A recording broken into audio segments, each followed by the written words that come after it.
Yo, what's good, what's good? Welcome to our very first segment, BallHer Hoops presents Unseen Fire with Coach Diggs. Yeah, that's me. Come follow me.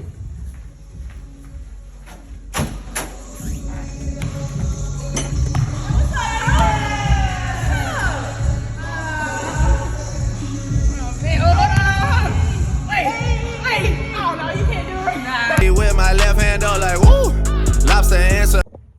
Samyha, we appreciate you having us, and we having you for our first segment with BallHer Hoops presenting Coach Diggs Unseen Fire. You ready? I'm ready. Yeah, it's unseen, so you know everything they're about to see. Okay. How you doing? I'm good. Just got done with practice. A little hot, but that's it. That's it. I mean, that's what you're supposed to be. That's how it's supposed to be. But let's talk about you, Samyha.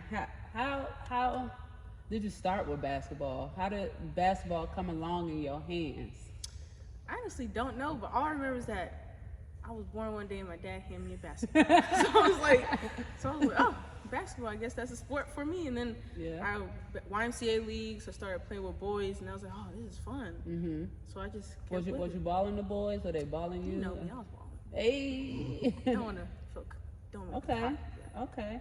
Well, growing up, you know, when you got the 5th, 6th grade, middle school, you know, how was that for you? How was that playing with your teams? And what middle school you went to? I went to 2 different middle schools. 6th grade year, I went to Bailey Middle School up in Huntersville, and then 7th and 8th grade, I went to Ridgeville Middle School. So in 6th grade, how was that for you? Like, I know, I heard about, you know, a lot of discrimination and things like that with you, and you still trying to be you, a great player, a great person, a nice person. So how was that for you in that grade? 6th grade was all right. The team was good. The coaching was good. Well, it was mostly me though. Well, not mostly, but I just got in my head, and I would listen to people who would tell me like not to shoot. So I would like shy away or defer to people who I shouldn't be deferring to. I didn't show my talent or show like what I could really do. But 7th, 8th grade year, that's when I like really was like, I like came out my shell really, and I really like balled out, and I did what I needed to do. But at the same time, mentally, I was still like struggling because I was in middle school, so you know, any middle schooler was just like out there. And I would listen to coaches and parents and people telling me not to score or not to do this and that. So that was most of my middle school. And then you had an injury. So, you know, you stepped away from basketball for a little bit. What was that time frame like? What did you do in the meantime? Luckily, it wasn't like a major injury, but it also was still like at least like 6 months or 7 months. Back when I want to say ninth grade year, when I was playing with 16U of Team Curry, I had a hair fracture in my left ankle, and I was out in a boot for like 7 months.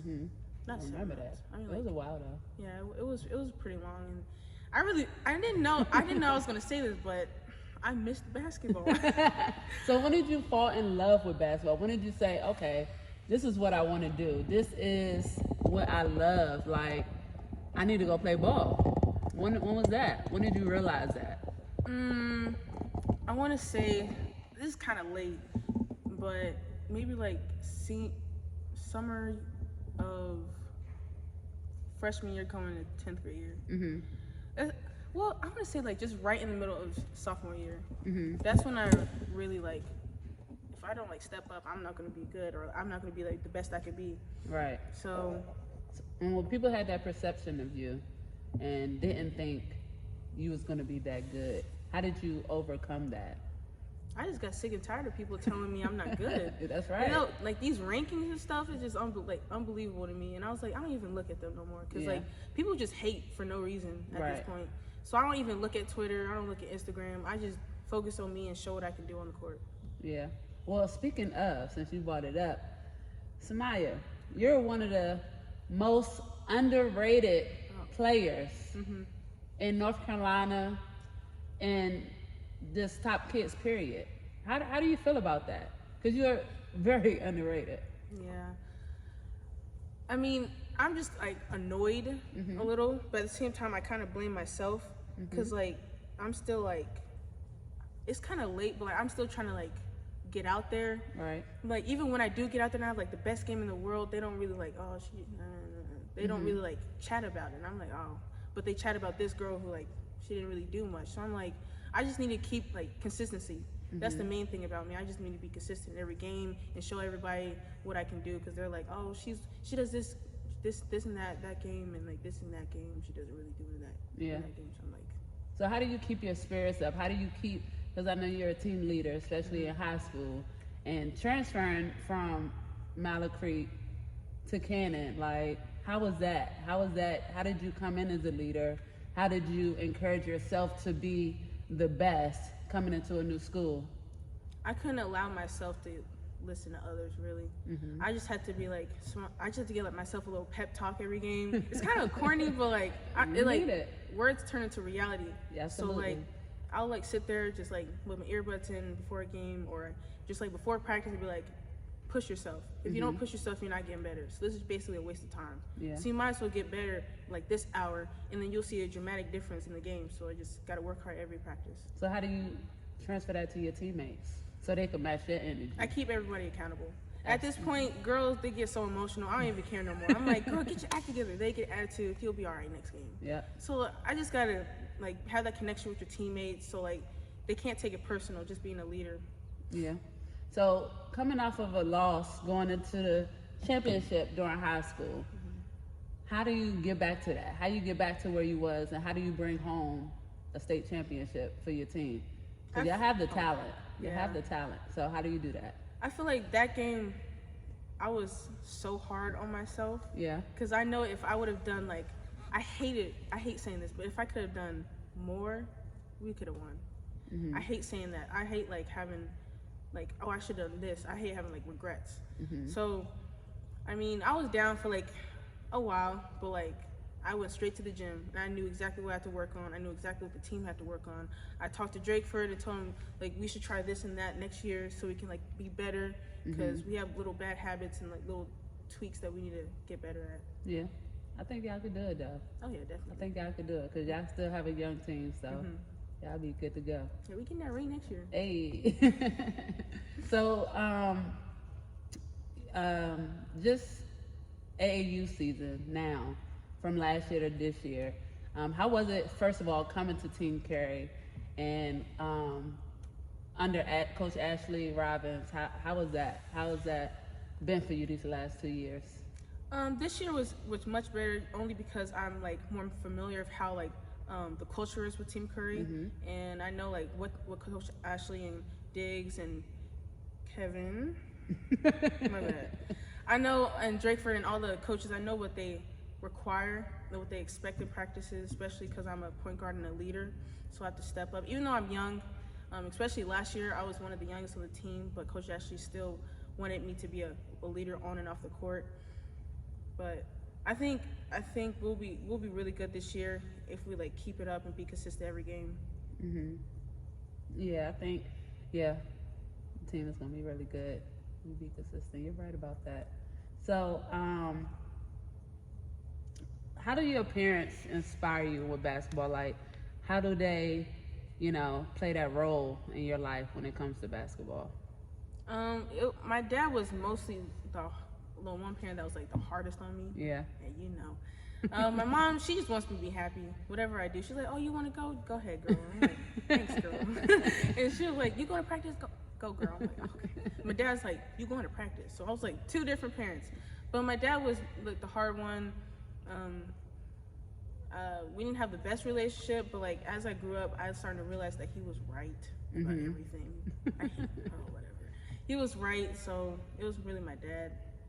So having that support really helps. So was there a time where you wanted to quit, wanted to just give up basketball because you didn't think you was good enough? You didn't think you had what it takes to be great? Oh yeah. Yeah? I had a lot of those.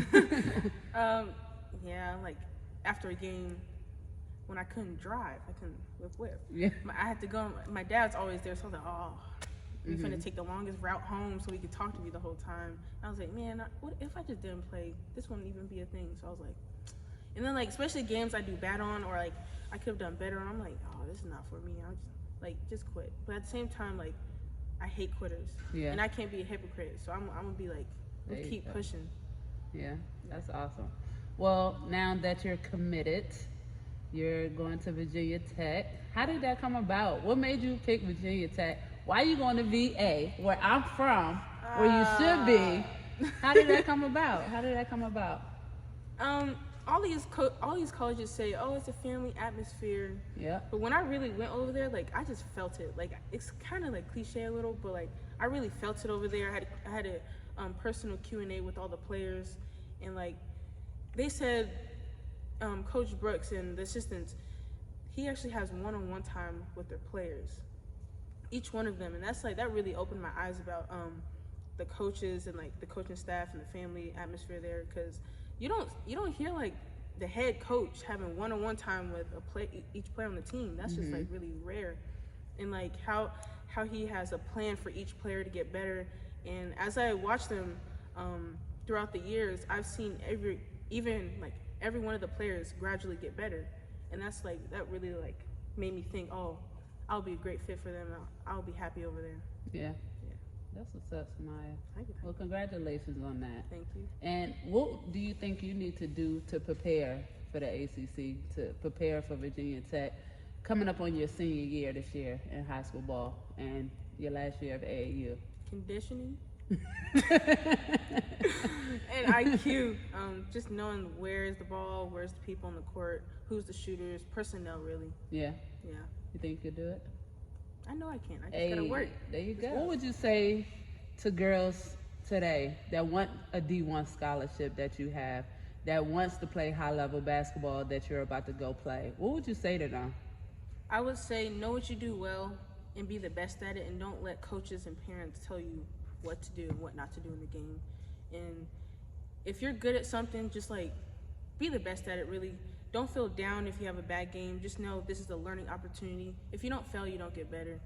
It's just mentally, just knowing like, just push through everything, and like, don't quit. Just don't quit. That's correct. Ain't no quitting. Team no quit. So I appreciate your time today after a hard practice.